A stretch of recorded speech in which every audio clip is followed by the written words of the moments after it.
You know, in my last video, I saw some comments from people I believe that live in Colombia, and they let us know that people were getting killed in these protests that are actually going on right now. The situation just went from bad to worse because at first, those protests were about the new tax bill presented by the president and his cabinet.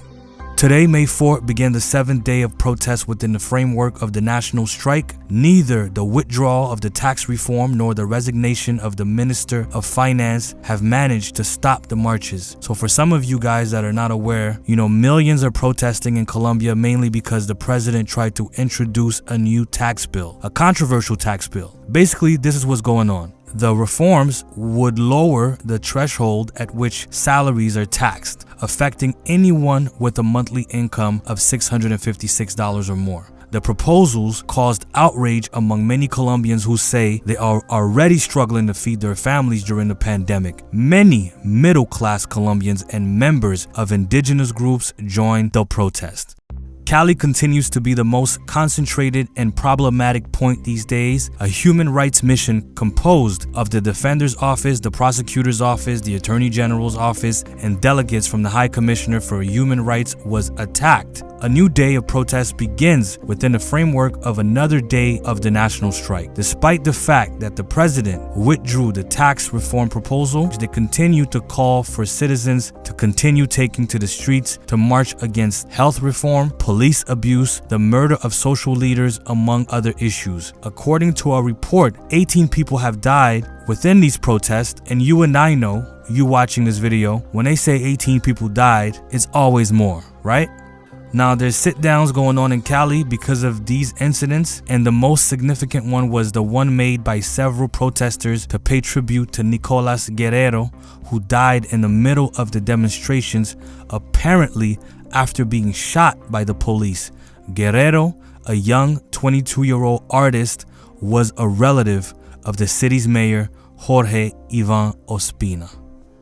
UN condemns violent repression of Colombia protests after at least 18 die. The United Nations has condemned the violent repression of protests in Colombia after clashes between police and demonstrators left at least 18 dead and 87 people missing. In a week of unrest across the country, riot police have rampaged across the smoke-filled streets, shooting protesters at point-blank range and charging at crowds with their motorcycles.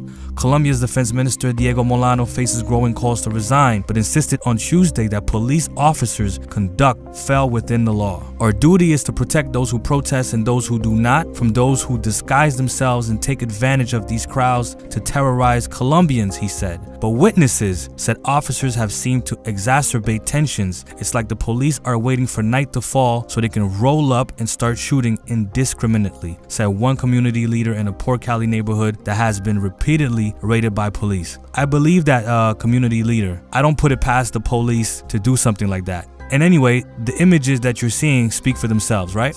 Protesters seeking to block the entry of riot police into their community set up roadblocks made of burning debris. I've seen it with my own eyes, burning debris in Cali, some neighborhoods. When you see burning debris in the middle of the street and you're about to go into a neighborhood, it's probably an indication not to go into that neighborhood. Cell phone footage circulated via social media showed scenes reminiscent of a war zone. Authorities are investigating also that reports that members of a UN humanitarian mission were threatened and attacked.